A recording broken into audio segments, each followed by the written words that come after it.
Meu nome é Valdomiro Jatobá da Silveira.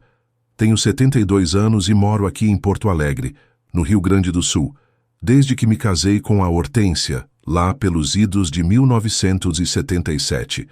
Me aposentei depois de 35 anos trabalhando como supervisor de produção na metalúrgica Aços Finos Piratini, uma das maiores da região sul. O que vou contar hoje, é algo que nunca imaginei que fosse compartilhar com alguém, mas sinto que preciso desabafar e talvez isso sirva de alerta para outros da minha idade que acham que conhecem bem as pessoas com quem dividem a vida. Tudo começou numa terça-feira fria de junho de 2023. Eu estava tomando meu chimarrão da tarde, sentado na varanda da minha casa no bairro Menino Deus, olhando para o céu carregado que anunciava aquelas chuvaradas típicas do inverno gaúcho. A Hortência tinha saído mais cedo, dizendo que ia consultar com o médico do coração, como fazia toda terça e quinta. Depois de quase 5 décadas juntos, a gente não conversava mais como antes. Para falar a verdade, a gente mal se falava além do bom dia e boa noite, dormindo em quartos separados há mais de 10 anos. Ela dizia que era por causa do meu ronco, mas eu sabia que tinha algo mais. Mesmo assim, mantínhamos as aparências para a família, principalmente para os netos. Quando o telefone tocou naquela tarde, eu nem imaginava que aquela ligação ia mudar completamente a minha vida. Era o Bruno, meu neto de 19 anos, a quem eu sempre fui muito chegado. A voz dele parecia estranha, meio trêmula. Vô, tô passando mal aqui. Preciso te contar uma coisa, mas o senhor tem que me prometer que vai ficar calmo, ele disse. Guri, pode falar. O que aconteceu? Respondi, já sentindo aquela pressão subir. Vi a avó entrando no motel Castelo Rosa, lá na Avenida Farrapos. E não estava sozinha, avô, estava com uns homens de terno. Senti como se alguém tivesse me dado um soco no estômago. A Hortência, minha Hortência, no Castelo Rosa, aquele motel conhecido na cidade toda, não podia ser. Tu tá louco, guri? A tua avó tá no médico agora, respondi, a voz quase falhando. Tô te mandando uma foto no WhatsApp, vô. Acabei de tirar. Olha aí, insistiu o Bruno. Quando abri a foto, minhas pernas bambearam. Era ela mesmo. O mesmo cabelo grisalho cortado em Chanel que eu via todas as manhãs no café, a mesma bolsa marrom que ela tinha saído de casa mais cedo, o mesmo casaco azul marinho que eu tinha dado de presente no aniversário dela no ano passado. E pior, dava para ver a placa do palio vermelho que usávamos, não tinha como negar. Mas algo não fazia sentido. A Hortência tinha me dito que o médico era às 2 da tarde. Como é que ela poderia estar em 2 lugares ao mesmo tempo? Bruno, tem certeza que essa foto é de hoje? Perguntei, tentando encontrar alguma explicação. Tirei agora, vô. Tô aqui na Farrapos porque vim buscar um material para a faculdade e passei na frente do motel. Foi quando vi a avó entrando. O mundo parecia girar ao meu redor. Em 48 anos de casamento, nunca tinha desconfiado de nada. A Hortência sempre foi uma mulher séria, dedicada à família, frequentadora assídua da igreja do bairro. Como é que isso podia estar acontecendo? Foi então que me lembrei. A Hortência às vezes deixava a chave do carro em casa e ia de táxi para as consultas. Será que alguém tinha pego o carro dela? Será que tinha outra explicação? Fica tranquilo, guri. Vou dar um jeito nisso. Falei tentando soar mais confiante do que realmente estava. Desliguei o telefone e fiquei sentado ali por alguns minutos, tentando organizar os pensamentos. Foi quando me lembrei que às vezes nos dias de consulta eu ouvia barulhos vindos do porão. A Hortência sempre dizia que era o gato da vizinha que entrava pela janelinha dos fundos, mas nunca tinha me convencido muito. Será que havia alguém em casa? Levantei-me determinado a descobrir a verdade. Desci as escadas que levavam ao porão, um lugar onde eu raramente ia desde que machuquei as costas, há uns 5 anos. O cheiro de mofo e a pouca luz tornavam o ambiente ainda mais sinistro. E foi então que tive o maior susto da minha vida. Se você está gostando da minha história, deixe um joinha aí para alegrar este velho coração. Se inscreva no canal para não perder minhas próximas histórias de vida. E me conta nos comentários, de onde você está assistindo esse vídeo e que horas são aí agora? Eu fico muito feliz em saber de que cantinho do Brasil e em que momento do dia vocês estão me ouvindo. Lá no porão, sentada numa velha cadeira de balanço que pertenceu à minha mãe, estava ela. Ou pelo menos alguém que parecia exatamente com a Hortência. Mesma estatura, mesmo corte de cabelo grisalho, até a postura era idêntica. Estava de costas para mim, tricotando calmamente, com fones de ouvido grandes que isolavam completamente o som externo. Ela balançava a cabeça levemente, como se acompanhasse alguma música. Fiquei paralisado por um momento, tentando entender o que estava acontecendo. Se a Hortência estava ali no porão, então quem diabos estava no motel que o Bruno fotografou? Ou será que o Bruno tinha se enganado e aquela no motel não era a Hortência? Hortência, chamei, mas ela não respondeu, provavelmente por causa dos fones de ouvido. Aproximei-me lentamente, ainda confuso. Quando estava prestes a tocar seu ombro, um som vindo do andar de cima me assustou. Parecia o barulho da porta da cozinha. Olhei rapidamente para cima, para a escada que levava ao térreo, e depois de volta para a cadeira. A mulher continuava tricotando, alheia à minha presença. Decidi subir para verificar o som. Minha cabeça estava a mil. Talvez fosse apenas o vento que fazia as portas rangerem naquela casa antiga. Subi as escadas, tentando não fazer barulho, ainda tentando juntar as peças daquele quebra-cabeça. Olhei novamente a foto que o Bruno tinha mandado. Não havia dúvida. Era a Hortência, ou alguém incrivelmente parecido com ela. A placa do carro era exatamente a nossa, e o horário mostrava 14h12, ou seja, a menos de meia hora. Estava na cozinha, olhando para a foto, quando algo me chamou a atenção. Na imagem dava para ver um pequeno detalhe no pulso direito da mulher. Uma pulseira que eu tinha dado para a Hortência no nosso aniversário de casamento de 45 anos. Uma pulseira que, pelo que me lembrava, a Hortência nunca tirava. Foi então que me recordei de uma conversa estranha que tivemos 2 anos atrás.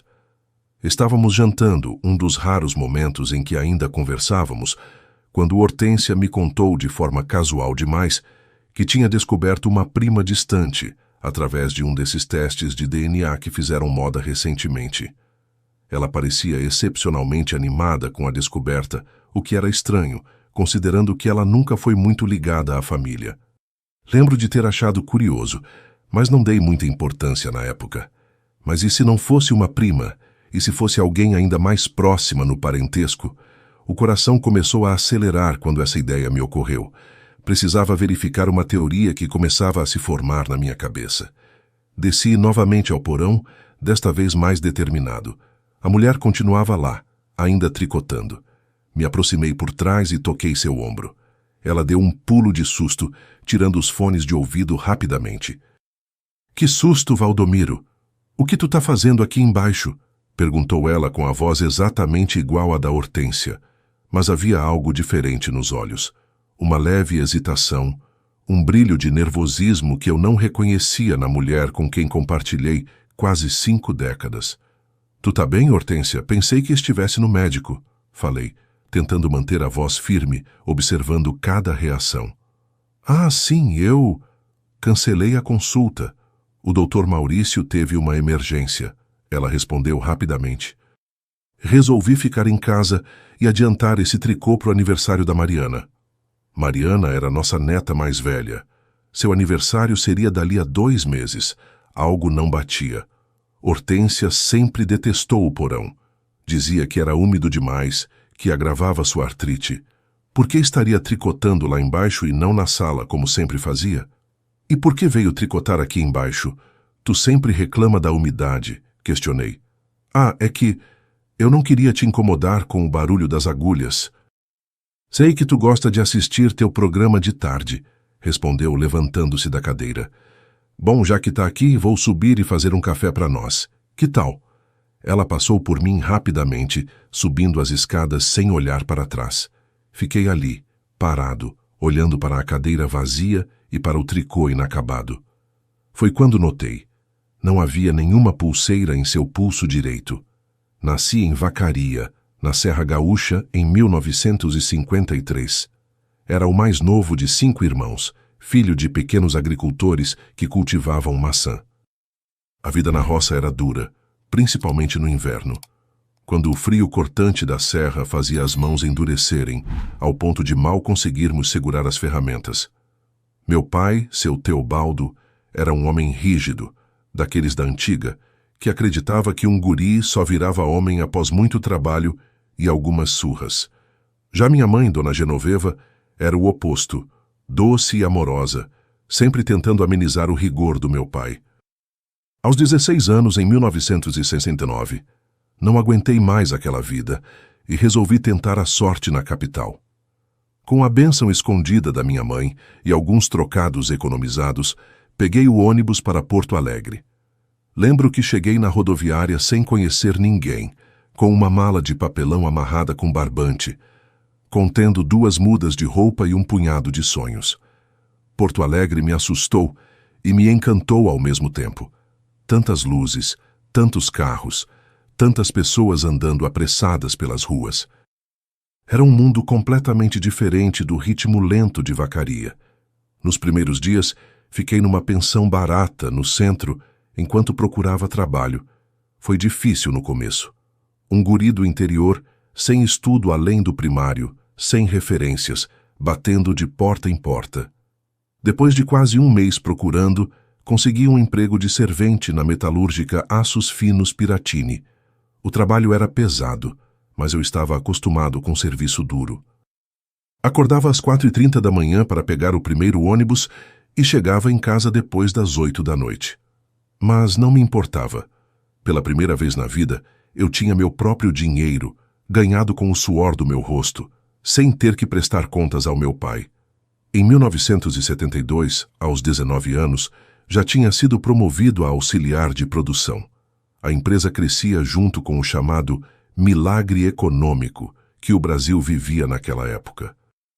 Eu trabalhava na linha de produção de peças para a indústria automobilística, que estava em franca expansão no país. Foi nessa época que comecei a estudar à noite, no supletivo. Eu sabia que precisava de estudo se quisesse continuar crescendo. Por falar em crescer, em 1975, com 22 anos, fui promovido a supervisor júnior. Era o mais jovem supervisor da fábrica, algo que me enchia de orgulho. Lembro que mandei um telegrama para meus pais contando a novidade. Minha mãe me respondeu com uma carta cheia de alegria. Meu pai, sempre econômico nas palavras, mandou apenas um "continue assim", escrito a lápis no canto da carta da minha mãe. Foi nessa época que conheci a Hortência. Ela trabalhava no departamento administrativo da metalúrgica, era secretária do gerente industrial. Diferente das outras moças, Hortência tinha um jeito sério, discreto. Não usava maquiagem chamativa, nem participava das fofocas de corredor. Sempre com seus vestidos comportados e o cabelo preso num coque impecável. Eu me encantei de primeira. Demorei 3 meses para criar coragem e convidá-la para sair. Era março de 1976. Lembro bem porque tinha acabado de comprar meu primeiro carro, um Fusca 1969 azul, pelo qual paguei em 12 prestações suadas. Convidei-a para um cinema no centro, onde passava um filme do Roberto Carlos. Ela aceitou, para minha surpresa e alegria. Foi um namoro rápido. Em menos de um ano estávamos noivos, e em julho de 1977, aos 24 anos, me casei com Hortência, que tinha 20 na época. Alugamos uma casinha pequena no bairro Partenon e começamos nossa vida juntos. Foram anos difíceis, de muito trabalho e economia, mas éramos felizes. Pelo menos eu acreditava que éramos. Logo nos primeiros anos de casados, percebemos que nossas diferenças eram maiores do que imaginávamos durante o namoro. Eu era um homem simples, de origem humilde, que valorizava uma boa roda de amigos no final de semana, um churrasco no domingo, uma cerveja gelada assistindo ao Grêmio jogar. Já a Hortência era mais reservada, gostava de ler, de assistir a filmes estrangeiros, de frequentar exposições de arte. Quando namorávamos, essas diferenças pareciam complementares, atraentes até. No casamento, se tornaram fonte de atrito. Em 1979, 2 anos depois de casados, nasceu nossa primeira filha, a Fernanda. Foi o momento mais feliz da minha vida. Eu tinha 26 anos e me senti o homem mais abençoado do mundo quando segurei aquela coisinha pequena e frágil nos braços. Hortência também mudou depois que a Fernanda nasceu. Ficou mais doce, mais paciente. Por um tempo, nossas diferenças pareceram menos importantes. A década de 1980 foi de muito trabalho e crescimento profissional para mim. Em 1982, fui promovido a supervisor sênior na metalúrgica, o que significou um bom aumento de salário. No mesmo ano, compramos nossa primeira casa, um sobradinho no bairro Santana. E em 1983, quando eu tinha 30 anos, nasceu nosso segundo filho, o Eduardo. Agora, com 2 filhos pequenos, a vida ficou mais corrida. Eu trabalhava cada vez mais para dar conforto à família, enquanto Hortência deixou o emprego para se dedicar às crianças. Apesar de todas as dificuldades do país naquela época, a inflação galopante, as filas para comprar carne, o desabastecimento, conseguimos construir uma vida estável. Em 1985, com a situação financeira um pouco melhor, pudemos realizar um sonho: matricular a Fernanda, que já tinha 6 anos, numa escola particular. Hortência insistiu muito nisso. Ela dizia que a educação era o maior patrimônio que poderíamos deixar para os filhos. E eu concordava, embora no fundo achasse que o estudo não tinha me feito tanta falta. Afinal, tinha chegado a supervisor sem nem ter o ginásio completo. Foi também em 1985 que aconteceu a maior enchente que Porto Alegre já viu. O Guaíba transbordou e inundou grande parte da cidade. Nossa casa, por sorte, ficava numa área mais alta, mas muitos colegas da metalúrgica perderam tudo. A fábrica ficou fechada por quase 1 mês. Foi um período difícil, mas a cidade se recuperou como sempre acontece depois das tragédias. No final daquela década, em 1989, conquistei mais uma promoção: gerente de produção. Aos 36 anos, eu já coordenava mais de 200 funcionários e respondia diretamente à diretoria da empresa. Comprei meu primeiro carro 0 km, um Monza azul metálico, com direção hidráulica e tudo. Me sentia no topo do mundo. Com a melhoria financeira em 1990, pudemos comprar a casa onde moro até hoje, aqui no bairro Menino Deus. Uma casa grande, com 4 quartos, jardim e até um pequeno porão. Hortência ficou encantada com a casa. Disse que finalmente teríamos espaço para receber a família e os amigos. Nos mudamos em julho daquele ano, no auge do inverno. Lembro que fazia um frio de renguear Cusco, como dizem aqui no sul, e carregamos os móveis debaixo de uma garoa fina e gelada. A década de 1990 começou com grandes mudanças no país. O Plano Collor confiscou nossas economias, a abertura econômica fez muitas empresas fecharem as portas. A metalúrgica onde eu trabalhava passou por momentos difíceis também. Houve cortes de pessoal, redução de produção, mas conseguimos sobreviver. Em casa as coisas também mudavam. A Fernanda entrou na adolescência e com ela vieram os conflitos típicos da idade. Ela se parecia muito com a mãe, estudiosa, determinada, questionadora. Já o Eduardo, aos 10 anos, era mais parecido comigo. Gostava de futebol, de brincadeiras ao ar livre, tinha dificuldades na escola. Minha relação com Hortência nessa época era estável, mas já não tinha a mesma paixão do início. Éramos mais parceiros, companheiros de jornada do que um casal apaixonado. Tínhamos projetos em comum, principalmente relacionados aos filhos, mas nossas vidas pessoais seguiam caminhos cada vez mais separados. Ela tinha seu clube de leitura, suas amigas da igreja. Eu tinha meus amigos do futebol, minha pescaria aos domingos. Nos encontrávamos para jantar em família e, às vezes, saíamos juntos para algum evento dos filhos. Não era perfeito, mas funcionava, ou assim eu pensava. Em 1995, a Fernanda, então com 16 anos, anunciou que queria estudar medicina. Fiquei preocupado com os custos, mas também muito orgulhoso. Seria a primeira pessoa da família, tanto do meu lado quanto do lado da Hortência, a entrar numa universidade. O Eduardo, por outro lado, continuava com dificuldades na escola. Os professores sugeriam que ele tinha déficit de atenção. Levamos a vários especialistas, fizemos o que era possível. Foi também em 1995 que comecei a perceber mudanças no comportamento de Hortência.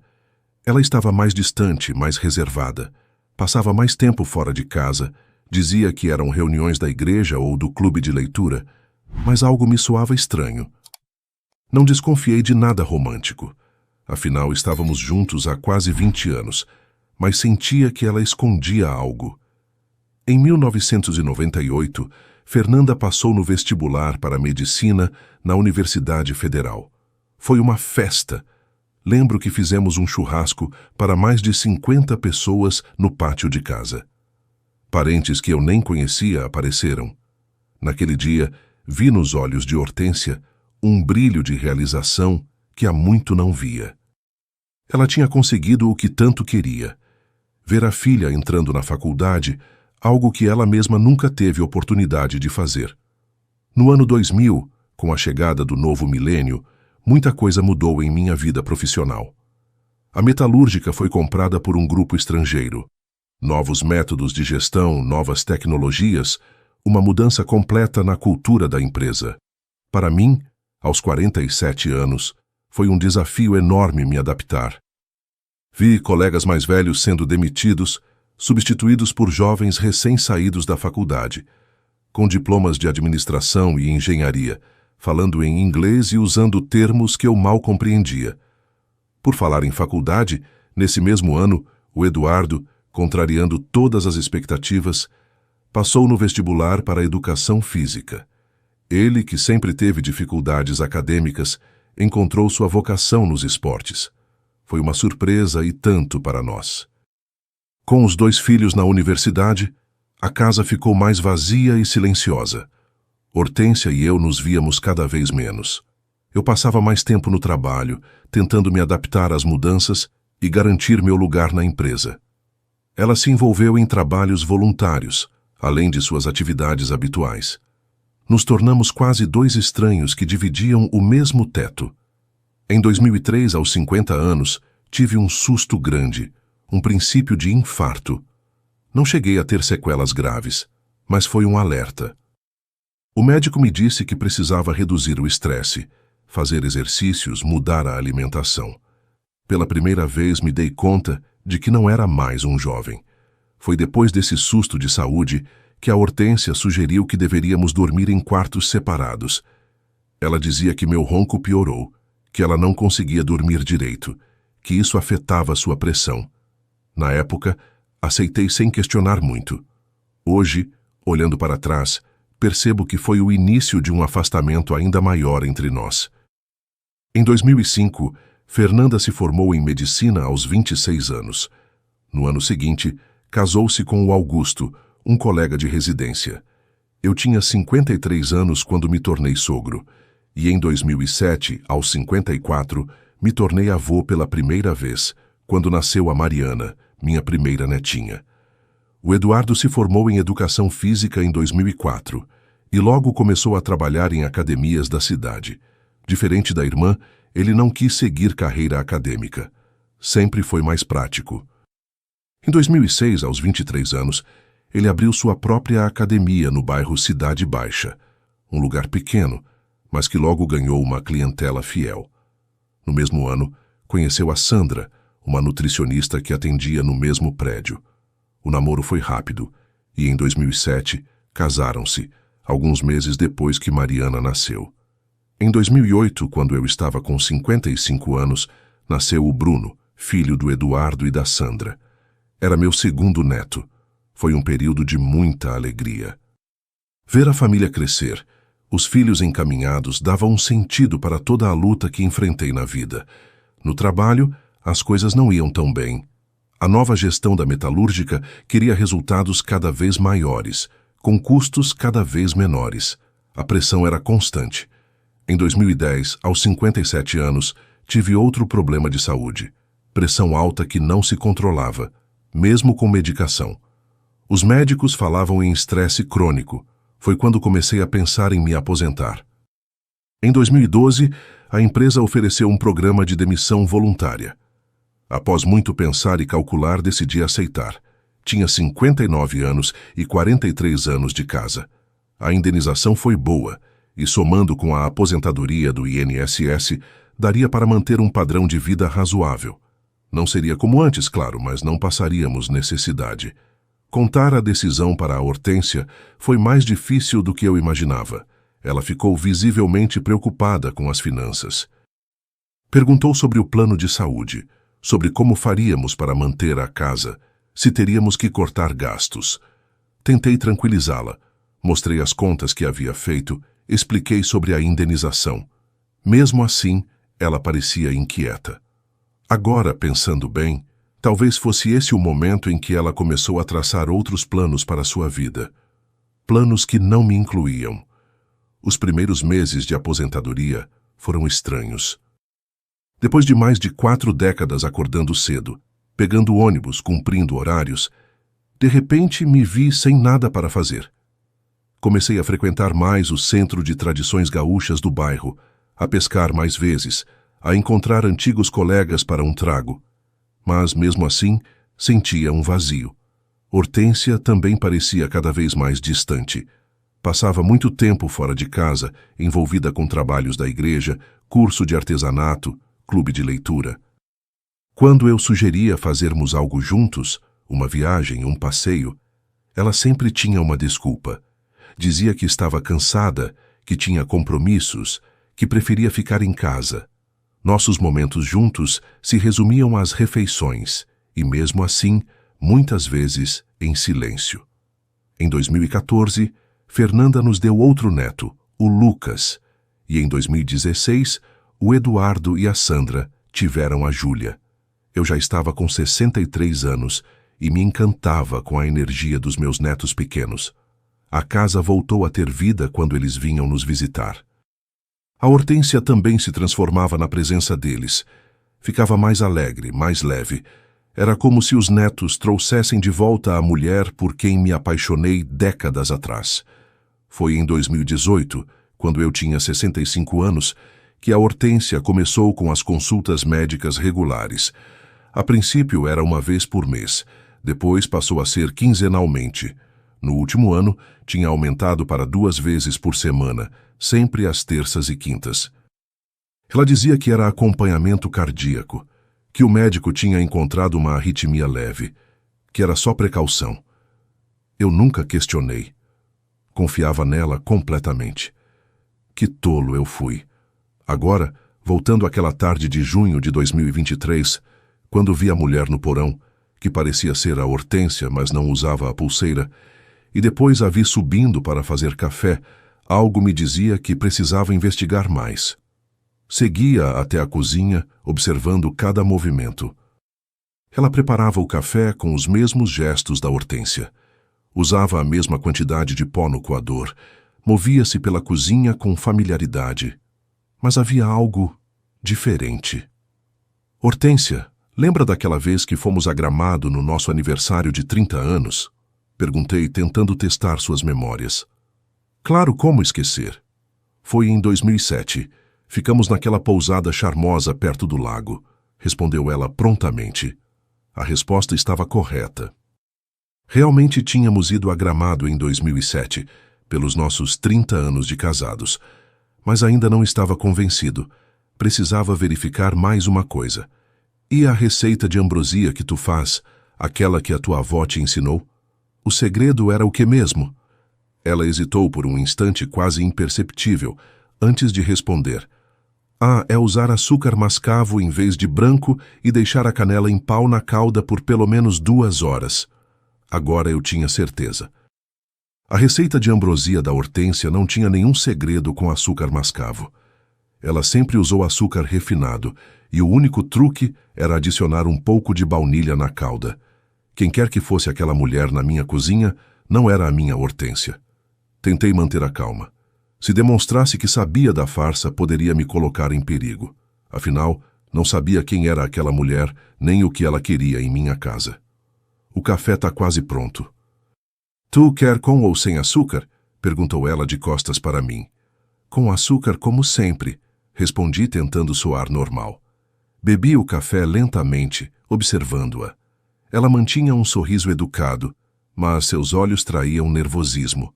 Conversamos amenidades por alguns minutos. Sobre o tempo, sobre notícias que passavam na televisão, até que decidi agir. Vou dar uma olhada no carro. Acho que tem alguma coisa solta no motor. Falei, levantando-me da mesa. Tudo bem. Depois me conta se encontrou o problema, respondeu ela, parecendo aliviada por eu sair. Em vez de ir para a garagem, fui para o quarto e peguei meu celular. Precisava ligar para a Hortência, confirmar onde ela estava de verdade. Disquei o número dela com o coração batendo forte. O telefone tocou e nada. Tentei novamente. Nada. Na terceira tentativa, caiu na caixa postal. Então, tive uma ideia. Baixei um aplicativo de localização que compartilhávamos em família para emergências. Tinha sido ideia do Eduardo, depois que eu tive o princípio de infarto. Todos da família, Hortência, eu, os filhos, tínhamos o aplicativo instalado nos celulares. Abri o aplicativo e procurei a localização da Hortência. Para minha surpresa, o sinal mostrava que ela estava em casa. Confuso, verifiquei novamente. O ponto azul piscava exatamente sobre nossa casa. Desci as escadas lentamente, pensando no que fazer. Quem era aquela mulher? Por que se parecia tanto com Hortência? E onde estava a verdadeira Hortência? Voltei à cozinha. A mulher não estava lá. Olhei pela janela e a vi no jardim, aparentemente falando ao telefone. Parecia agitada, gesticulava muito. Tentei me aproximar para ouvir a conversa, mas ela me viu e logo desligou o telefone. Era a Fernanda, disse ela rapidamente. Queria saber se precisamos de alguma coisa do supermercado. Falei que não. Assenti com a cabeça, fingindo acreditar. Fernanda estava de plantão no hospital naquele dia. Não ligaria para perguntar sobre compras no supermercado. Nesse momento, meu celular tocou. Era o Bruno novamente. Atendi, afastando-me um pouco. Vô, tá tudo bem? Conseguiu falar com a avó? Não, filho, não consegui. Mas escuta, tu ainda tá perto do motel? Tô indo embora agora, mas ainda tô na região. Por quê? Tu consegue ver se o carro ainda tá lá? Houve um silêncio do outro lado da linha. Depois de alguns segundos, Bruno respondeu. Posso passar lá de novo. Te ligo em 10 minutos. Desliguei e voltei para perto da mulher, que agora regava as plantas do jardim, como Hortência fazia todas as tardes. Era incrível como conhecia nossa rotina em detalhes. O Bruno tá passando aqui daqui a pouco, falei, observando sua reação. Ela pareceu tensa por um momento, mas logo se recompôs. Que bom, faz tempo que ele não aparece. Vou preparar aquele bolo de laranja que ele adora. Mais um erro. O bolo preferido do Bruno era de chocolate com nozes, receita da mãe dele. Hortência nunca errava isso. Os minutos seguintes pareceram uma eternidade. Eu fingia normalidade enquanto meu cérebro trabalhava a mil. Quem seria aquela mulher? Como sabia tanto sobre nossa família? E, mais importante, onde estava a verdadeira Hortência? Meu celular tocou novamente. Era o Bruno. Vô, o carro ainda tá lá no estacionamento do Castelo Rosa. E tem mais... Eu perguntei na recepção, me fazendo de confuso, sabe? Disse que tinha combinado de encontrar minha tia ali, uma senhora de cabelo grisalho curto. A recepcionista confirmou que ela tá lá no quarto 16, com um senhor de terno azul. Disse que é cliente habitual, vem toda terça e quinta. Senti um nó no estômago. Cliente habitual? Terças e quintas, os mesmos dias das supostas consultas médicas. Por quanto tempo isso estava acontecendo? Bruno não faz nada. Não entra lá, não tenta falar com ela. Só vai para casa e espera minha ligação. Tá entendendo? Tô, vô. Mas e o senhor? Tá tudo bem mesmo? Tá, guri. Só preciso resolver umas coisas aqui. Te ligo depois. Desliguei o telefone e voltei para dentro de casa. A mulher estava na cozinha novamente, agora separando ingredientes para um bolo. Parecia tão natural, tão à vontade, como se realmente morasse ali há décadas. Observei-a por alguns instantes, tentando entender quem poderia ser. Foi quando notei, na bancada da cozinha, algo que não tinha visto antes. Uma pequena carteira feminina, dessas tipo porta-documentos. Não era da Hortência. Ela usava uma carteira maior de couro marrom que eu mesmo tinha dado de presente anos atrás. Aproximei-me casualmente e, enquanto ela estava de costas batendo a massa do bolo, peguei a carteira e a coloquei no bolso, tentando não fazer barulho. Preciso buscar uma ferramenta na garagem, falei, saindo rapidamente. Uma vez sozinho na garagem, abri a carteira com as mãos trêmulas. Dentro encontrei um documento de identidade. A foto era de alguém muito parecida com Hortência, mas o nome era outro. Heloísa Monteiro Rodrigues. A data de nascimento era a mesma da Hortência, 15 de maio de 1957.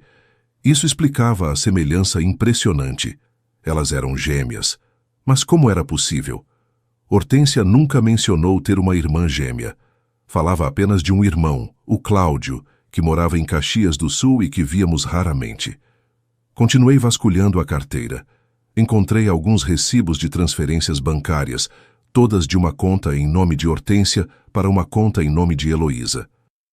Os valores eram sempre os mesmos, R$ 200, e as datas coincidiam com as terças e quintas-feiras dos últimos meses. Havia também um bilhete manuscrito, com a letra que eu reconheci como sendo da Hortência. H. Emergência. Precisei sair mais cedo. O V está na varanda. Use o fone como combinamos. Volto antes das 17 horas. Não desça ao porão. H. Meu coração disparou. H só podia ser Heloísa. V era eu, Valdomiro. E a outra, H, seria Hortência. Então era isso. Hortência pagava para a irmã gêmea, que eu nem sabia que existia, ficar em casa enquanto ela saía para ir ao motel com outros homens. A ideia era tão absurda, tão dolorosa, que quase não conseguia processar. Voltei para dentro de casa com a cabeça a mil. Precisava confrontar aquela mulher, Heloísa, e descobrir toda a verdade. Mas quando entrei na cozinha, ela não estava mais lá. Ouvi barulhos vindos do porão.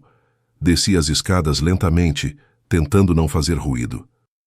Heloísa estava no porão, aparentemente procurando algo com pressa. Abria gavetas, revirava caixas velhas, parecia desesperada. Procurando isso? Falei, mostrando a carteira que tinha encontrado. Ela se virou bruscamente, os olhos arregalados de susto. Por um momento ficou paralisada, como um animal acuado. Depois, para minha surpresa, seu rosto se transformou. O medo deu lugar a algo mais sombrio, mais calculado. Eu sabia que uma hora isso ia acontecer, disse ela com uma voz que agora não tentava mais imitar a da Hortência. Era mais grave, mais áspera. Você não era para ter descoberto assim. Quem é você? E onde está a Hortência? Perguntei, mantendo distância. Sou Heloísa, irmã gêmea da Hortência. E ela está exatamente onde o seu netinho a viu, no Castelo Rosa, fazendo o que faz toda terça e quinta há quase 2 anos. Senti como se tivesse levado um soco. Mesmo com as evidências, ouvir aquilo em voz alta era devastador. Por quê? Por que ela faria isso? Heloísa soltou uma risada seca. Dinheiro, ora. Por que mais seria? Sua esposa tem uma clientela fixa de executivos de meia idade que pagam muito bem por umas horas com uma senhora discreta e experiente. Parece que tem homens que gostam desse tipo. A vulgaridade com que ela falava da situação me enojou. Não conseguia associar aquela descrição à Hortência que eu conhecia, ou pensava conhecer, há quase 5 décadas. E você? Que papel tem nisso tudo? O mais fácil, fico aqui, fingindo ser ela, enquanto ela trabalha. Ganho $200 por dia para isso. Não é muito, mas ajuda nas contas. Como vocês se conheceram? Hortência nunca me falou de uma irmã gêmea. Heloísa se sentou na velha cadeira de balanço, parecendo mais relaxada agora que a verdade estava sendo revelada. Nos encontramos há pouco mais de 2 anos, por causa de um desses testes de DNA para descobrir ancestralidade. Eu sempre soube que era adotada, mas não sabia que tinha uma irmã gêmea. Quando o teste mostrou a coincidência genética quase perfeita, a empresa nos colocou em contato. 2 anos, murmurei, lembrando-me da tal prima distante que Hortência mencionou ter descoberto naquela época. No início, nos encontrávamos escondido, enquanto você estava no trabalho. Ela me contava sobre a vida de vocês, sobre como estava infeliz, sobre como queria juntar dinheiro para sair dessa casa e começar de novo. Cada palavra era como uma faca no peito. Hortência infeliz, querendo fugir? Depois de tantos anos, de tantas lutas juntos, de tantos momentos compartilhados, foi ideia dela ou sua esse esquema do motel? Perguntei, a voz quase falhando. Dela, claro, eu só aceitei o papel mais fácil. Ficar aqui, tricotando enquanto ela... Bem, você sabe. Nesse momento, algo estranho aconteceu no olhar de Heloísa. Um brilho que não me pareceu confiável. Havia algo mais que ela não estava contando. Por que ela escolheu terças e quintas? E por que não fugiu ainda se era isso que queria?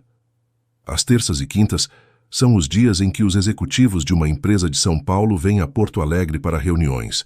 Clientes fixos, sabe? Quanto a fugir, bem, ela está juntando dinheiro. Já tem mais de 300 mil numa conta secreta. Quando chegar a R$500 mil, ela vai sumir. Pelo menos é o que me disse. 300 mil reais. Uma fortuna juntada às minhas costas com um tipo de trabalho que eu jamais imaginaria. A dor da traição era quase física. E você? O que ganha com isso além dos R$200 por dia? Heloísa sorriu um sorriso que não chegava aos olhos. Apenas ajudo minha irmã. Afinal, somos do mesmo sangue, não é? Algo na maneira como ela falou me deixou alerta. Tinha mais coisa nessa história. Muito mais. Quando a Hortência vai voltar hoje? Perguntei tentando soar casual. Por volta das 17 horas, como sempre.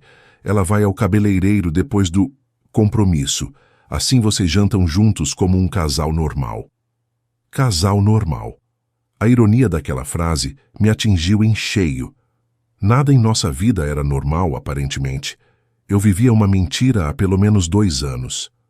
E agora? O que você vai fazer? Perguntou Heloísa, parecendo genuinamente curiosa. Vai confrontá-la? Vai pedir o divórcio? Ainda não sei, respondi honestamente. Se eu fosse você, pegava metade desse dinheiro que ela escondeu e desaparecia. Começa uma nova vida, como ela está planejando fazer. Olhei para ela com suspeita. Por que estava me dando conselhos? Vou subir e esperar a Hortência, falei dirigindo-me à escada. Foi quando senti uma pancada forte na cabeça e tudo escureceu. Quando recobrei a consciência, a primeira coisa que senti foi uma dor latejante na parte de trás da cabeça. Tentei me mover, mas percebi que estava deitado em uma cama de hospital, com tubos e fios conectados ao meu corpo. A luz branca e forte me fez piscar várias vezes até conseguir focar a visão. Ele acordou, ouvi uma voz familiar dizer. Virando lentamente a cabeça, vi Fernanda, minha filha, de pé ao lado da cama. Ela usava um jaleco branco. Provavelmente estava de plantão no hospital quando me trouxeram. Do outro lado da cama vi Hortência. Ou seria Heloísa. Na confusão do momento, não conseguia distinguir. Pai, graças a Deus, disse Fernanda segurando minha mão. Você nos deu um susto enorme. O que aconteceu? Perguntei, minha voz saindo rouca e fraca. Te encontraram caído na escada do porão, explicou Fernanda. O vizinho, seu Armindo, ouviu um barulho forte e foi ver o que era. A porta dos fundos estava aberta. Ele te encontrou desacordado e chamou a ambulância. Olhei para a mulher do outro lado da cama. Ela tinha os olhos vermelhos, como se tivesse chorado muito. Usava a pulseira que eu tinha dado à Hortência. Era ela, a verdadeira Hortência. Quanto tempo estou aqui? Perguntei. Quase 3 horas, respondeu Fernanda. Você teve um traumatismo craniano, mas nada muito grave. Fizemos uma tomografia e não há hemorragia interna, graças a Deus. Mas vai precisar ficar em observação esta noite. 3 horas. Então já eram por volta das 17h30, 18 horas. Hortência deveria ter voltado do motel e descoberto o que aconteceu. Ou será que foi Heloísa quem me atacou e depois fugiu? Minha cabeça ainda estava confusa. O que aconteceu, Valdomiro? Perguntou Hortência, a voz trêmula. Como você caiu da escada? Olhei para ela, buscando sinais de mentira, de culpa, mas tudo o que vi foi preocupação genuína. Ou ela era uma atriz extraordinária, ou realmente não sabia o que tinha ocorrido. Eu não caí, falei, a voz mais firme agora. Alguém me atacou. Fernanda e Hortência trocaram olhares preocupados. Atacou? Como assim, pai? Tinha alguém na casa? Perguntou Fernanda. Decidi que era a hora da verdade, por mais dolorosa que fosse. Sim, tinha, sua tia. Tia? Que tia? Fernanda parecia confusa. A irmã gêmea da sua mãe, Heloísa. O rosto de Hortência empalideceu de forma drástica. Ela se apoiou na beira da cama para não cair. Do que você está falando, pai? Insistiu Fernanda. Mamãe não tem irmã gêmea. Tem sim, falei, olhando diretamente para Hortência. E você sabia disso, não é, Hortência? Você a descobriu há 2 anos com aquele teste de DNA. E desde então vocês têm um esquema interessante. Ela fica em casa fingindo ser você, enquanto você vai trabalhar no Motel Castelo Rosa. Fernanda levou as mãos à boca, chocada. Hortência parecia que ia desmaiar a qualquer momento. Do que você está falando? Perguntou Hortência, mas sua voz já não tinha a mesma convicção. O Bruno te viu hoje, entrando no motel com um homem de terno. Tirou até foto. Enquanto isso, você estava em casa tricotando no porão. Só que não era você, era a Heloísa. Encontrei a carteira dela, vi os recibos das transferências que você faz, 200 roles por dia, terças e quintas. Vi até o bilhetinho que você deixou para ela hoje. As lágrimas começaram a escorrer pelo rosto de Hortência, mas ela permaneceu em silêncio. É verdade, mãe? Perguntou Fernanda, a voz embargada. Hortência fechou os olhos por um momento, como se reunisse coragem. Quando os abriu novamente, havia uma resignação neles que nunca tinha visto antes. Sim, é verdade. Tenho uma irmã gêmea, Heloísa. Fomos separadas ao nascer. Meus pais ficaram comigo e deram ela para a adoção.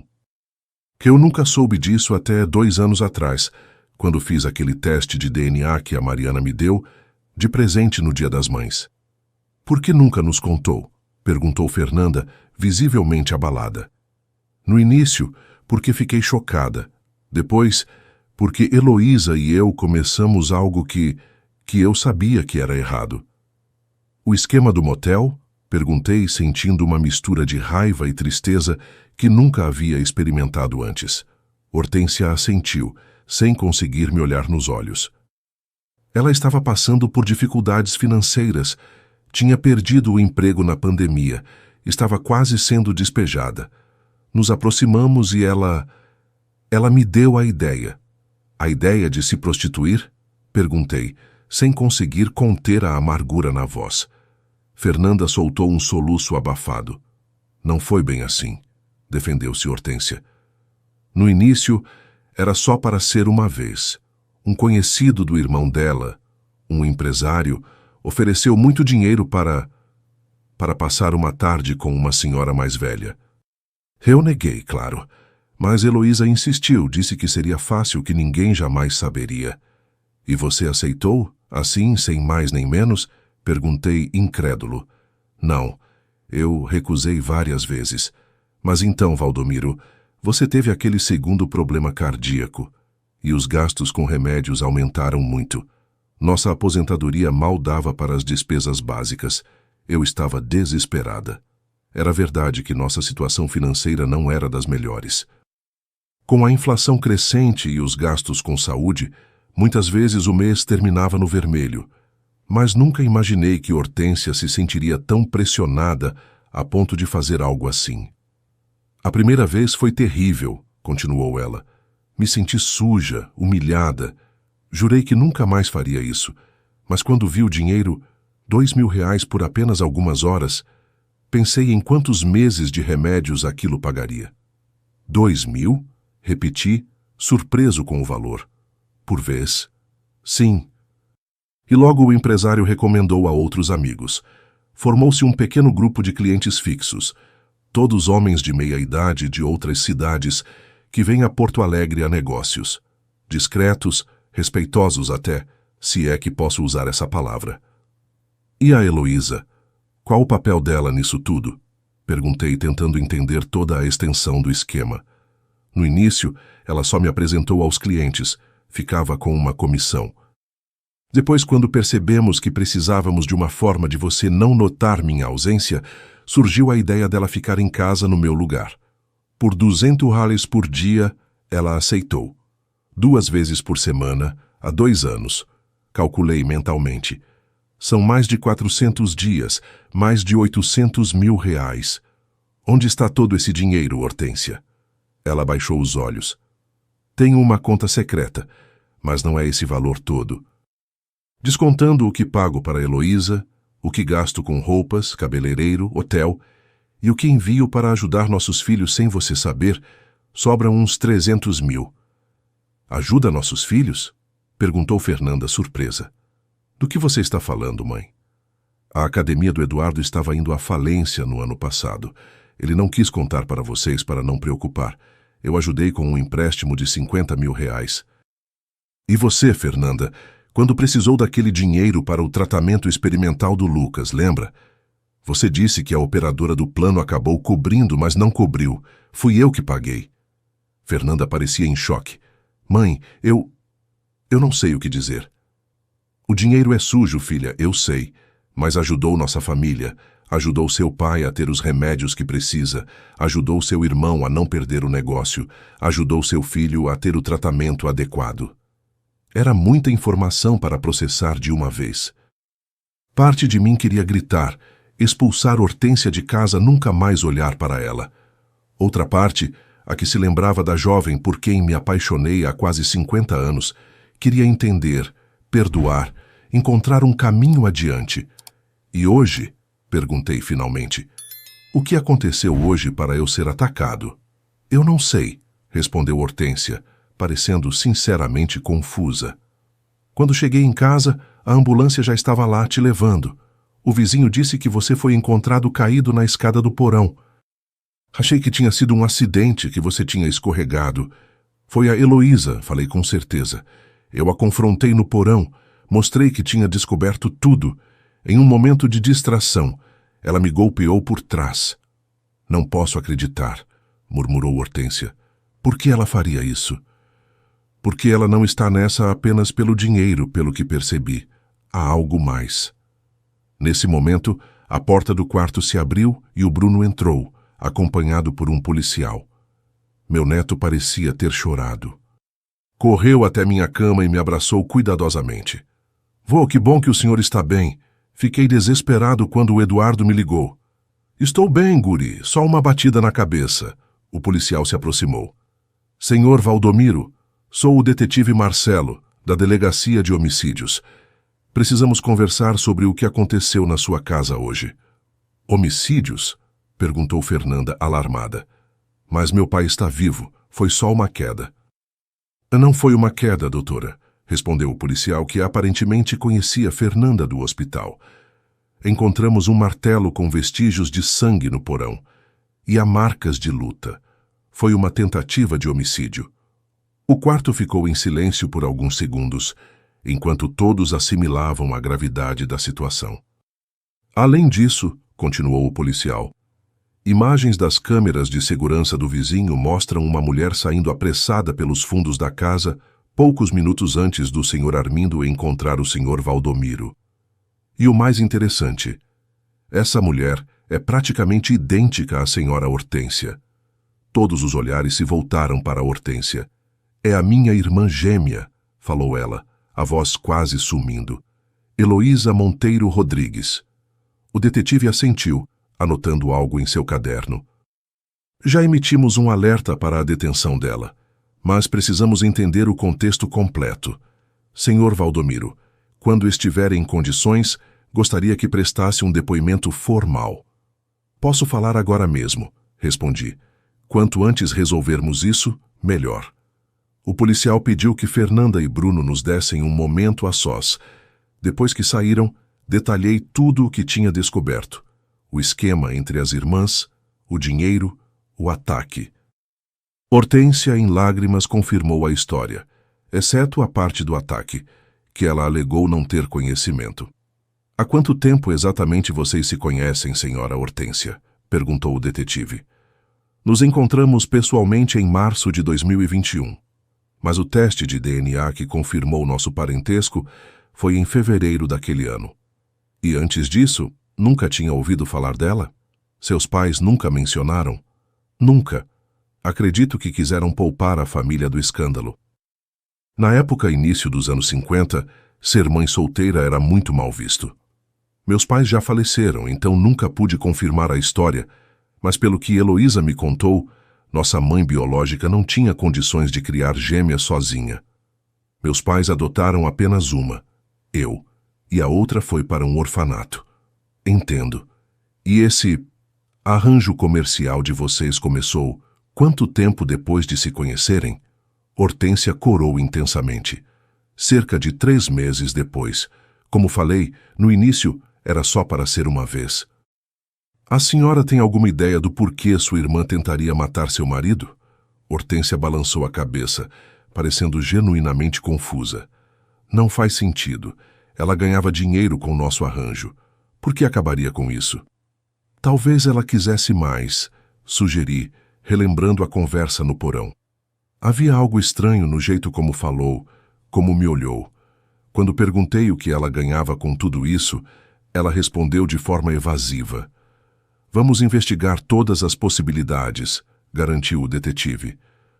Por enquanto, senhora Hortência, a senhora está livre para ir, mas não deixe a cidade. Precisaremos de mais depoimentos nos próximos dias. Depois que o detetive saiu, ficamos em silêncio por longos minutos. Eu olhava para o teto, Hortência olhava para as próprias mãos. Quase 5 décadas juntos e parecia que não nos conhecíamos mais. O que vai acontecer agora, Valdomiro? Perguntou ela finalmente, a voz quase sumida. Não sei, Hortência. Sinceramente não sei. Passei aquela noite no hospital em observação. Fernanda usou sua influência para ficar no quarto comigo, mesmo fora do horário de visitas. Hortência foi para casa escoltada pelo Eduardo. Ninguém queria que ela ficasse sozinha, caso Heloísa resolvesse aparecer novamente. Na manhã seguinte recebi alta. A tomografia não mostrou complicações, apenas um traumatismo leve que exigia repouso. Eduardo veio me buscar e me levou para a casa dele. Tanto ele quanto Fernanda acharam melhor eu não voltar para casa imediatamente, não apenas pela questão de segurança, mas também para me dar tempo de processar tudo o que havia acontecido. A casa do Eduardo, no bairro Moinhos de Vento, era espaçosa e confortável. A academia estava indo bem novamente, pelo jeito. Sandra, minha nora, me recebeu com carinho, preparou um quarto para mim e me tratou como se eu fosse de cristal. O Bruno e a Júlia, meus netos, estavam sendo mantidos parcialmente no escuro sobre os detalhes mais sórdidos da história. Sabiam apenas que a avó tinha uma irmã gêmea que ninguém conhecia e que ela tinha me atacado por motivos que ainda não estavam claros. Nos 2 dias seguintes, o detetive Marcelo nos manteve informados sobre as investigações. Heloísa não tinha voltado ao seu apartamento no bairro Navegantes, não havia usado cartões de crédito nem feito ligações do celular. Parecia ter desaparecido. A história de Hortência conferia em muitos pontos. O teste de DNA havia sido feito de fato em fevereiro de 2021 e havia registros de transferências bancárias regulares para Heloísa desde junho daquele ano. O motel Castelo Rosa confirmou que Dona Helena, o nome que Hortência usava lá, era uma cliente habitual, sempre acompanhada de homens de meia idade, geralmente às terças e quintas. No 3º dia após o incidente, estávamos todos reunidos na casa do Eduardo. Eu, ele, a Sandra, a Fernanda e o Augusto, seu marido, quando o detetive Marcelo ligou com novidades. Encontramos Heloísa Monteiro Rodrigues, anunciou ele. Foi detida tentando embarcar em um ônibus para o Uruguai, na rodoviária de Pelotas. Ela confessou o ataque? Perguntou Eduardo, que tinha atendido a ligação no viva voz. Sim, confessou tudo. E há mais. Encontramos com ela uma quantia significativa em dinheiro, documentos falsos e alguns objetos pessoais da senhora Hortência, incluindo joias e o título de propriedade da casa de vocês. Senti um calafrio. Então era esse o plano. Me matar, eliminar Hortência de alguma forma e assumir a identidade dela. Parecia absurdo, digno de um filme de suspense, mas a realidade às vezes supera a ficção. Tragam a Hortência aqui, pedi ao Eduardo. Precisamos ouvir isso juntos. Uma hora depois, Hortência chegou. Estava abatida, envelhecida. Em apenas 3 dias parecia ter envelhecido 10 anos.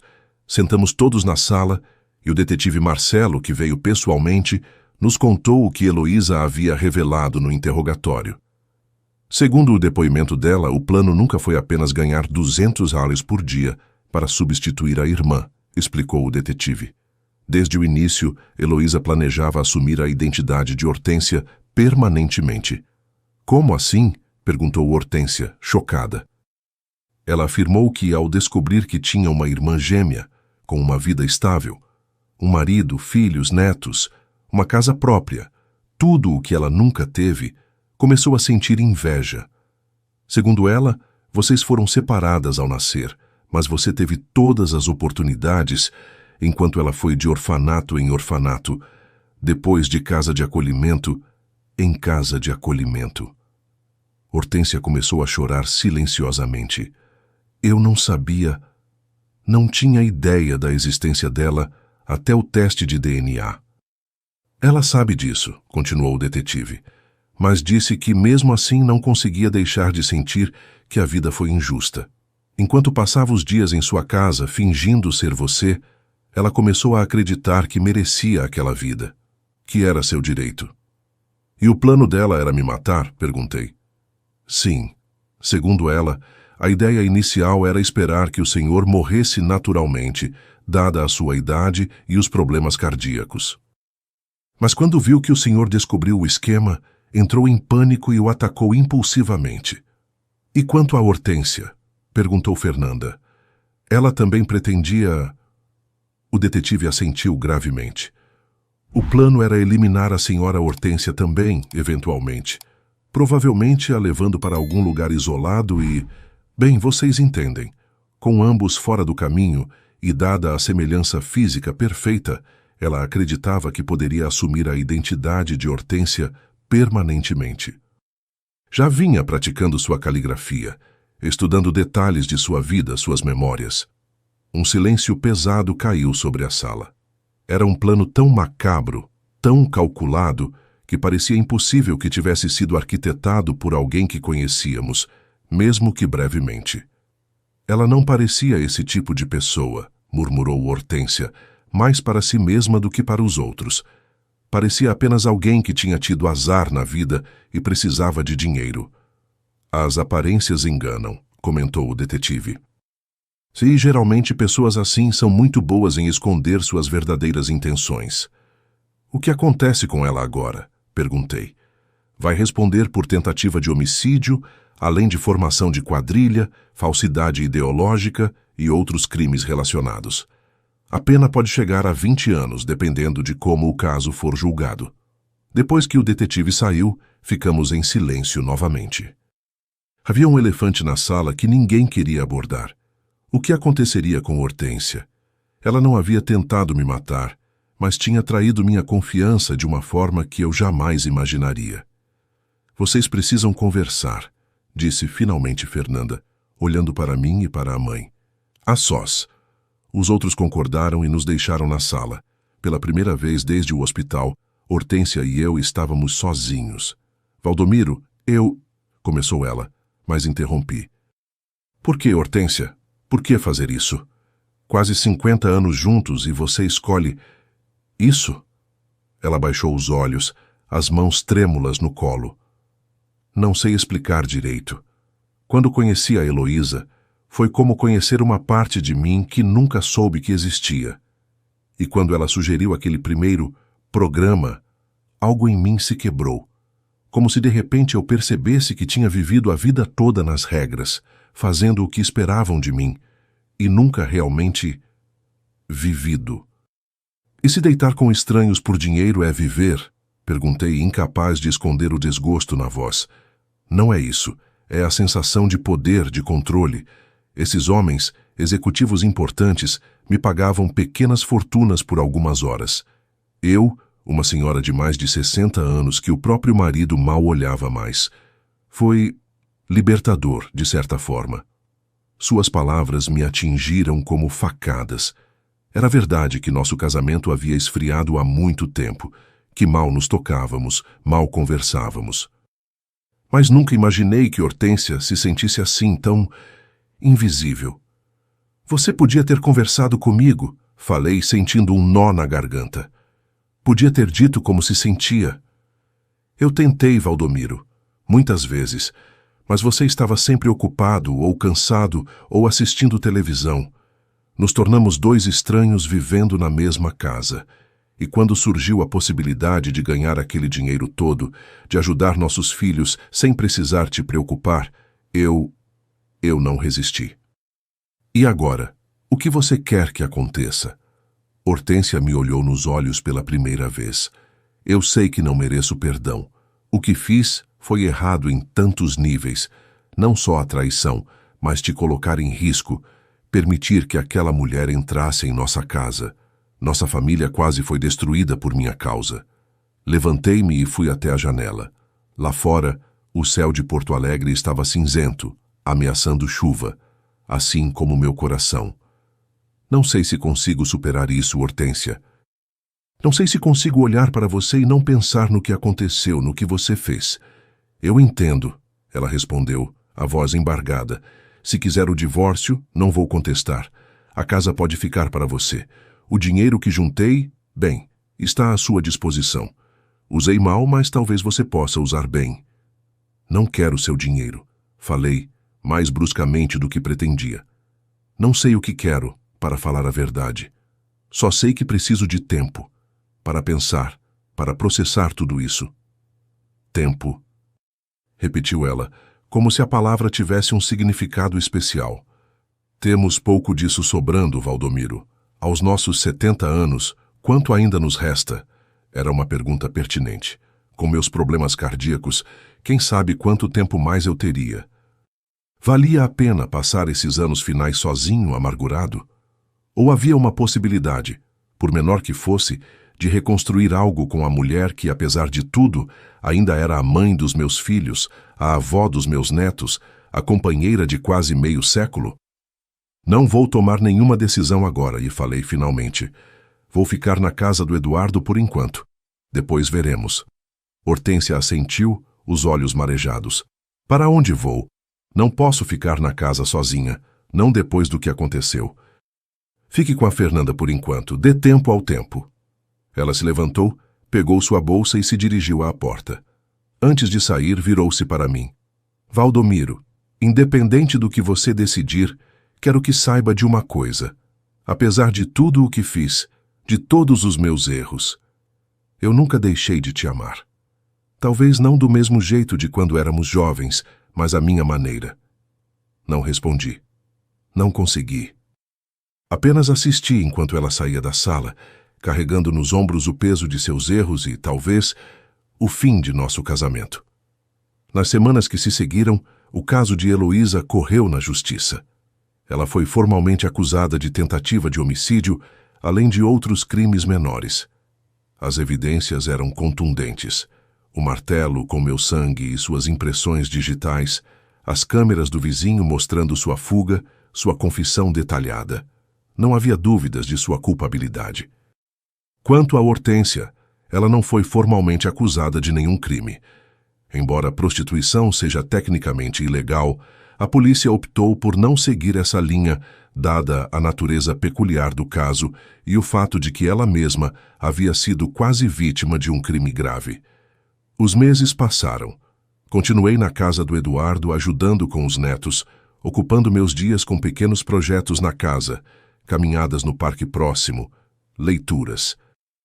Visitei médicos para acompanhar minha recuperação do traumatismo e também para revisar meu tratamento cardíaco. Curiosamente, minha saúde melhorou.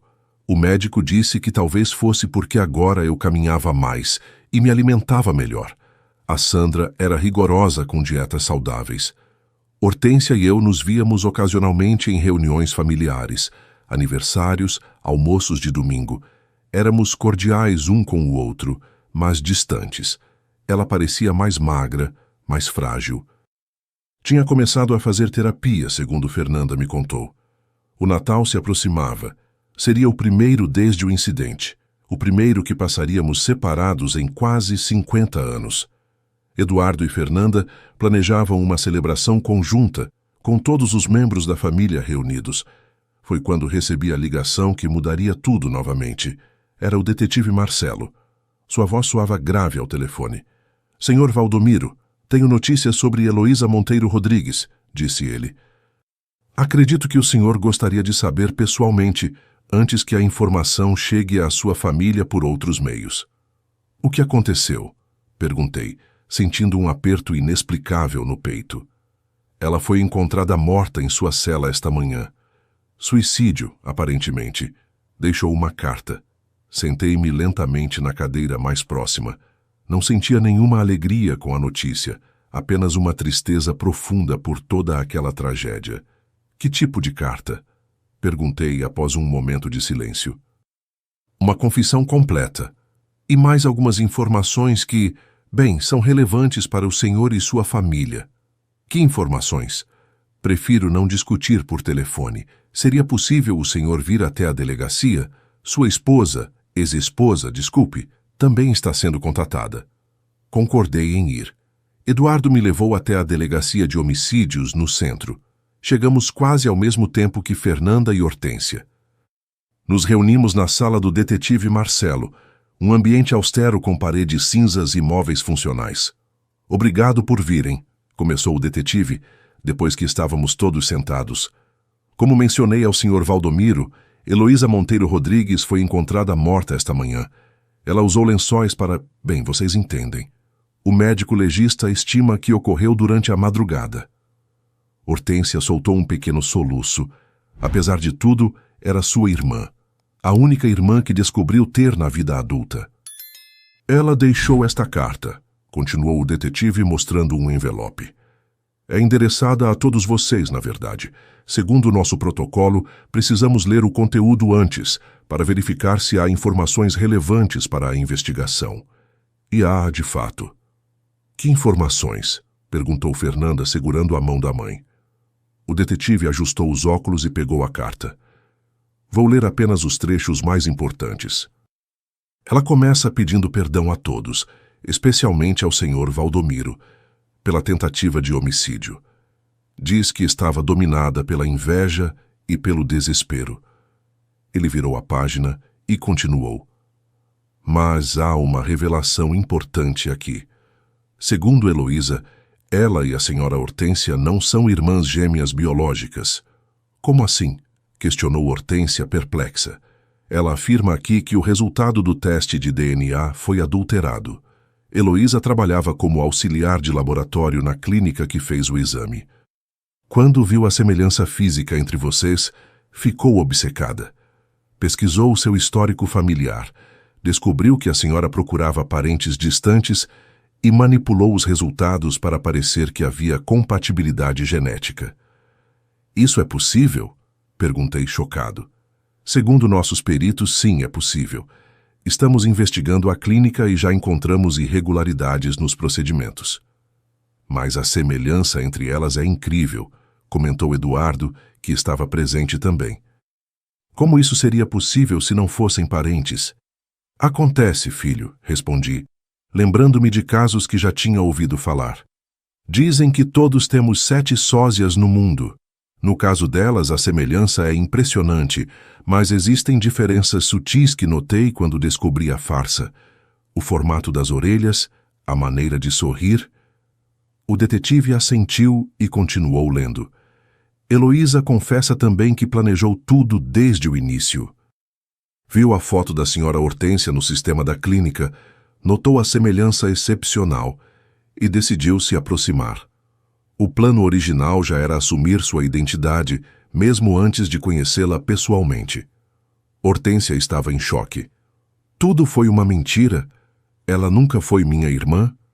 Segundo esta confissão, não. Era apenas uma mulher solitária, mentalmente perturbada, que viu uma oportunidade de ter a vida que sempre sonhou. E eu caí como uma patinha, murmurou Hortência. Acreditei nela, confiei nela, a deixei entrar na minha casa, na minha vida. Não se culpe, mãe, consolou Fernanda. Ela era muito convincente e a semelhança física é realmente incrível. O detetive pegou outro papel. Fizemos uma verificação preliminar do histórico de Heloísa. Ela teve passagens pela polícia antes, por fraudes menores e um caso de assédio. Em 2015, foi internada brevemente em uma clínica psiquiátrica com diagnóstico de transtorno de personalidade. Há também registros de outras tentativas de aproximação com pessoas com quem tinha semelhança física, embora nenhuma tão elaborada quanto esta. A revelação de que Heloísa não era realmente irmã de Hortência mudava tudo de certa forma. Não aliviava a traição que Hortência havia cometido, é claro, mas colocava toda a situação em uma nova perspectiva. Ela tinha sido manipulada por uma pessoa perigosa, mentalmente instável, que planejou cada passo cuidadosamente. O que acontece agora? Perguntei ao detetive. Do ponto de vista policial, o caso está encerrado. Heloísa era a única acusada e, com seu falecimento, o processo criminal será arquivado. Quanto ao resto, bem, isso cabe a vocês decidirem. Saímos da delegacia em silêncio. O céu de Porto Alegre estava limpo naquele dia, um contraste com a tempestade de emoções que todos sentíamos. Eduardo sugeriu que fôssemos todos para a casa dele conversar. No caminho, fiquei pensando em tudo que havia acontecido nos últimos 6 meses. A traição, a descoberta, a violência e agora esta revelação final que fechava um ciclo de mentiras. Na casa de Eduardo, sentamos todos na varanda que dava para o jardim. Sandra preparou um café e nos deixou a sós. Eu, Hortência, Fernanda e Eduardo. Era hora de uma conversa franca em família. O que vocês querem fazer? Perguntou Fernanda, olhando para mim e para Hortência. Sobre o casamento, a casa, tudo. Hortência suspirou profundamente antes de falar. Sei que errei muito, Valdomiro. O que fiz é imperdoável, não importa as circunstâncias. Se você quiser seguir com o divórcio, vou entender. Olhei para aquela mulher com quem compartilhei quase 50 anos de vida. Estávamos juntos desde os 20 e poucos anos. Criamos filhos, vimos netos nascerem, passamos por momentos difíceis e por alegrias imensas. E agora, no ocaso da vida, nos víamos diante de uma encruzilhada. Tenho pensado muito nesses meses, falei finalmente. Sobre nós, sobre o que aconteceu com nosso casamento. Não foi de repente que nos tornamos estranhos um para o outro.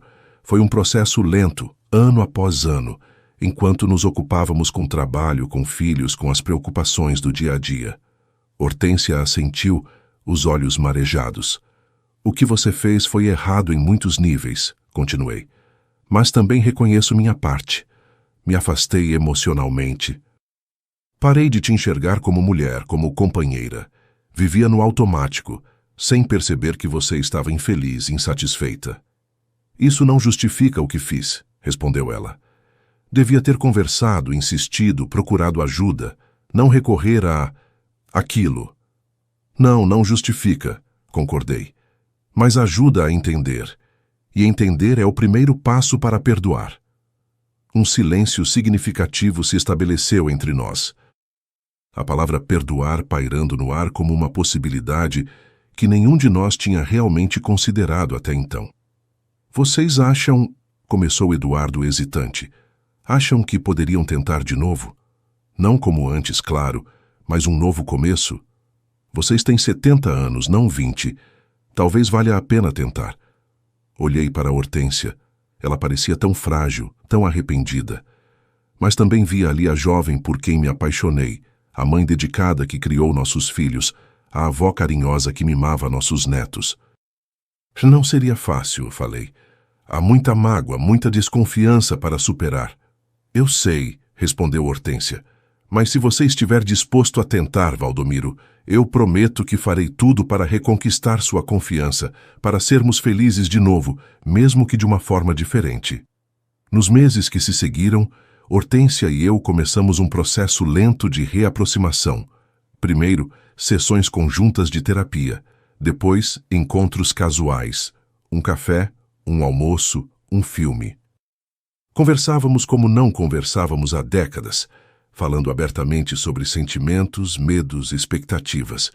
Voltei para nossa casa no Menino Deus, em março de 2024, 9 meses após o incidente. Dormíamos em quartos separados, mas dessa vez não era por distanciamento, e sim por respeito ao tempo que cada um precisava. Aos poucos, fomos reconstruindo nossa intimidade, redescobrindo um ao outro. Não foi, e ainda não é, um caminho fácil. Há dias em que a lembrança do que aconteceu volta com força total, em que olho para Hortência e me pergunto se realmente a conheço.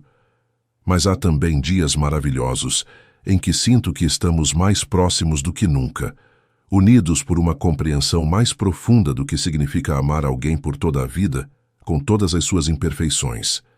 Em agosto de 2024, fizemos uma pequena cerimônia para renovar nossos votos.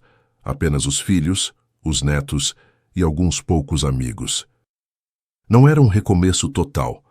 Muita água havia passado sob a ponte para fingirmos que tudo estava como antes. Era sim um compromisso para o tempo que ainda nos resta, seja ele qual for.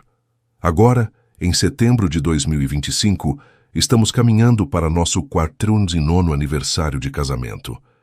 Tenho 72 anos. Hortência tem 68. A experiência nos ensinou que nenhum casamento é perfeito, que as pessoas cometem erros, alguns pequenos, outros gigantescos, e que o verdadeiro amor não está em nunca cair, mas na coragem de se levantar e continuar caminhando juntos, mesmo depois da queda mais dolorosa. Se alguém me perguntasse há 2 anos se eu perdoaria uma traição como a que sofri, provavelmente diria que não. Que há limites para o perdão, linhas que, uma vez cruzadas, não permitem volta. Mas a vida tem um jeito peculiar de nos surpreender, de nos mostrar que somos mais fortes e mais capazes de perdoar do que imaginávamos. Não sei quanto tempo ainda temos juntos. Aos 72 anos, com meus problemas de coração, cada dia é um presente. Mas sei que, seja qual for esse tempo, quero passá-lo com a mulher que, apesar de todos os erros e percalços, escolhi amar há quase meio século e escolho amar novamente todos os dias.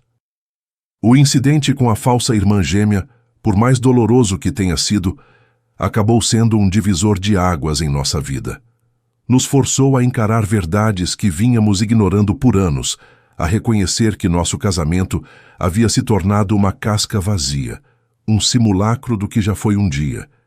E paradoxalmente foi essa ruptura que nos permitiu reconstruir algo novo, algo mais honesto e talvez mais forte. Como dizemos aqui no Sul, depois da tormenta mais brava, o céu sempre se abre mais azul. E é assim que vejo nossa vida agora.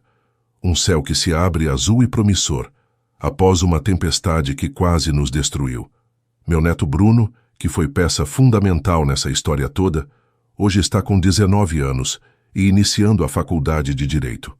Sempre me diz que foi por causa do que aconteceu conosco que decidiu seguir essa carreira. Quer ajudar pessoas a obter justiça, a navegar pelos momentos difíceis da vida.